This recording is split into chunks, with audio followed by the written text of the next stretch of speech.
Halo pemirsa, selamat datang di Investa News. Kembali lagi bersama saya Yedias Mandalas yang akan menemani Anda selama beberapa menit ke depan untuk membahas seputar dunia investasi edisi Senin 10 Juli 2023. Berita pertama pada hari ini, indeks harga saham gabungan mengalami penguatan sebesar 0,82% dalam sepekan dibandingkan dengan akhir perdagangan pekan sebelumnya. Adapun pada perdagangan Jumat 7 Juli, indeks ditutup melemah secara harian 0,61% atau setara 40,87 poin ke level 6.716,46. Selama sepekan, indeks sektoral yang menguat paling signifikan yakni sektor energi dengan apresiasi 4,58% dan diikuti sektor barang konsumen non-primer yang naik 4,49%. Sementara sektor yang melemah selama sepekan adalah sektor teknologi dengan koreksi sebesar 0,77% dan sektor kesehatan turun sebesar 0,27%. Dalam satu pekan, sebanyak 73,7 miliar lembar saham diperdagangkan dengan nilai transaksi mencapai 37,1 triliun rupiah. Di seluruh pasar, investor asing cenderung masuk dengan net foreign buy mencapai 593,83 miliar rupiah. Sedangkan di pasar reguler, investor asing membukukan net buy sebesar 574 miliar rupiah. Beragam sentimen mewarnai bursa selama sepekan, antara lain dari dalam negeri. Badan Pusat Statistik baru saja mengumumkan bahwa Indonesia mencatatkan inflasi pada Juni sebesar 3,52% secara tahunan. Adapun inflasi Juni secara bulanan tercatat 0,14% dan 1,24% secara tahun berjalan. Lalu Purchasing Managers Index manufaktur Indonesia tercatat menguat ke level 52,5. Selain itu, aturan terbaru terkait pajak natura turut menjadi sorotan pasar. Di sisi lain, Bank Indonesia merilis data cadangan devisa Indonesia pada akhir Juni 2023 yang tercatat sebesar 137,5 miliar US dollar. Dari kabar global, pemulihan ekonomi Cina yang goyah turut menjadi katalis penggerak pasar keuangan. Data Chinese atau S&P Global menunjukkan indeks manajer pembelian Cina mencapai level terendah dalam 5 bulan pada Juni. Di sisi lain, risalah dari pertemuan Federal Reserve Amerika Serikat baru saja dirilis pada Rabu waktu setempat. Risalah rapat itu menunjukkan The Fed bersatu dalam keputusan pertemuan Juni untuk mempertahankan suku bunga stabil guna mengulur waktu untuk menilai apakah kenaikan lebih lanjut akan diperlukan. Risalah tersebut juga menunjukkan sebagian besar anggota mengharapkan lebih banyak pengetatan kebijakan. Berita selanjutnya datang dari proyeksi IHSG. Indeks harga saham gabungan diprediksi akan melanjutkan pelemahan pada perdagangan saham hari ini, Senin 10 Juli. Salah satu sentimennya adalah antisipasi investor terhadap potensi kenaikan suku bunga acuan Bank Sentral Amerika Serikat, The Federal Reserve, pasca rilis data tenaga kerja Amerika Serikat yang positif di akhir pekan lalu. Analis Pintraco Sekuritas, Rio Febrian, mencermati secara fundamental pergerakan IHSG hari ini akan dipengaruhi oleh respon pelaku pasar terhadap realisasi data pengangguran di Amerika Serikat. Sebelumnya, sejumlah indikator awal menunjukkan kondisi sektor tenaga kerja di Amerika Serikat masih relatif solid.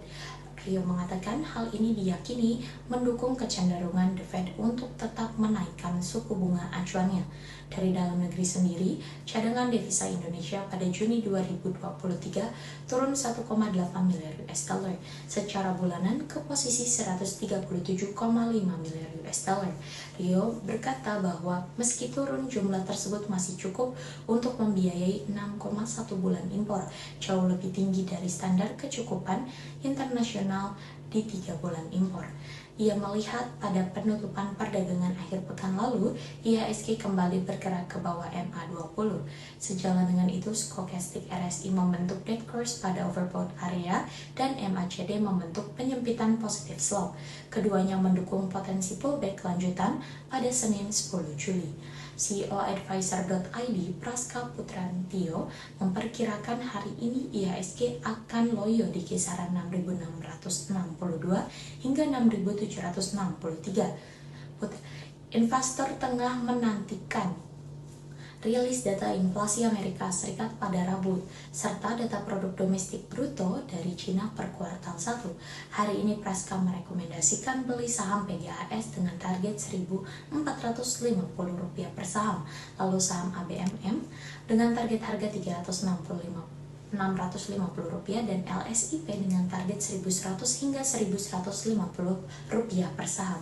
Sedangkan Rio menyarankan investor mencermati saham ACES, Telkom, BRIS, ASI, GGRM, KLBF, dan juga Akra.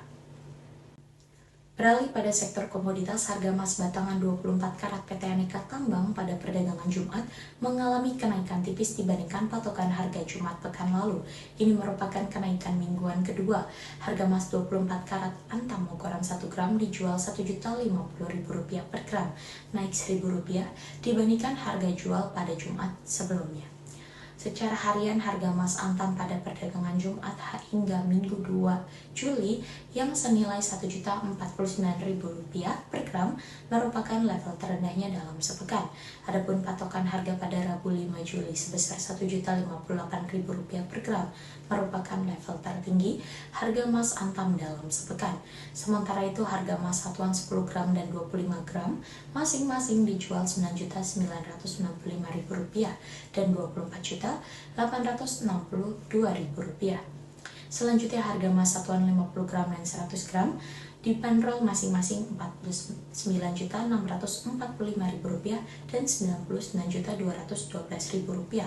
Di sisi lain, harga buyback emas antam berada di level Rp928.000 per gram, lebih rendah Rp1.000 dibandingkan dengan Jumat 30 Juni pekan sebelumnya. Selanjutnya, pada sektor komoditas yang kedua, harga minyak mentah dunia bergerak menguat selama sepekan terakhir, melanjutkan penguatan yang terjadi pada pekan sebelumnya. Hingga perdagangan Jumat petang, harga minyak West Texas Intermediate di New York Mercantile Exchange pukul 15.05 waktu Indonesia bagian Barat bergerak di level 72,14 per barel, lebih tinggi 2,12% dibandingkan dengan pekan sebelumnya. Sementara itu, harga Brent ICE Futures Europe menguat 2,59% menjadi 76,84 per barel, lebih tinggi dibandingkan dengan pekan sebelumnya. Dalam sepekan terakhir, harga minyak mendapat sentimen positif dari stok minyak Amerika Serikat yang turun lebih dari perkiraan, serta prospek pasokan yang lebih ketat. Hal itu menyusul rencana eksportir utama Arab Saudi dan Rusia memangkas produksi.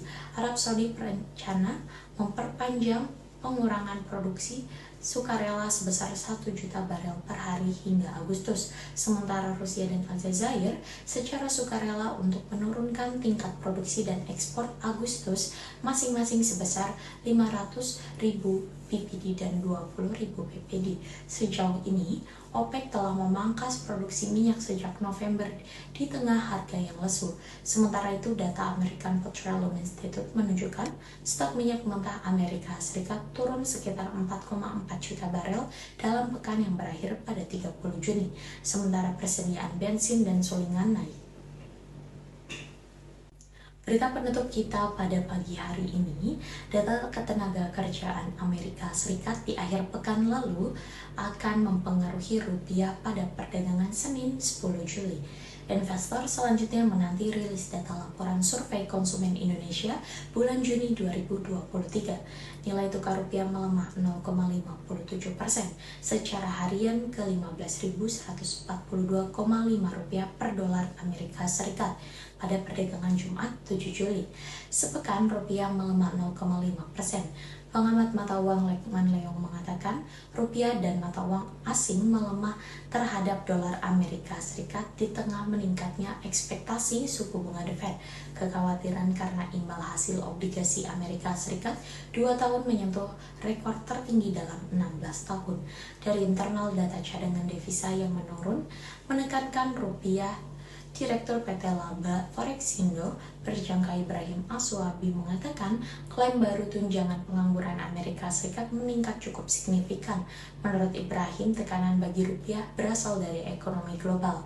Ibrahim memprediksi nilai tukar rupiah di Senin akan fluktuatif, akan tetapi melemah pada Rp15.130 per dolar Amerika Serikat hingga Rp15.210 per dolar Amerika Serikat. Sementara Rukman memperkirakan rupiah konsolidasi dengan potensi menguat terbatas. Rupiah bergerak di 15.000 hingga 15.150 rupiah di Senin. Berita tersebut sekaligus menjadi berita penutup kita pada perjumpaan kali ini. Saya Gede Sretnanda Las pamit undur diri. Sampai jumpa.